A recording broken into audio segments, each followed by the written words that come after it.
queiras, podes empezar. Hola, bons días, compañeros e compañeras. Eu vos explicar de que trata este libro, Adivinha canto te quero. Chegou a hora de dormir. A lebre grande dixolle a lebre pequena que xa tiña que dormir. Entón, a lebre pequena non quería dormir. Mais adiante, a lebre grande, como era máis grande, sempre facía as cousas máis grandes, de amor e de cariño. Logo, a lebre pequena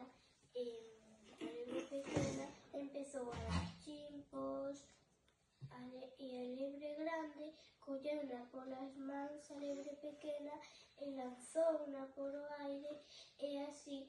E por último, a lebre pequena tiña tanto sono que non daba pensado, e dixo a lebre pequena: quérote de aquí á lúa. E a lebre grande dixo: eu quérote de aquí á lúa e volta. Moi ben.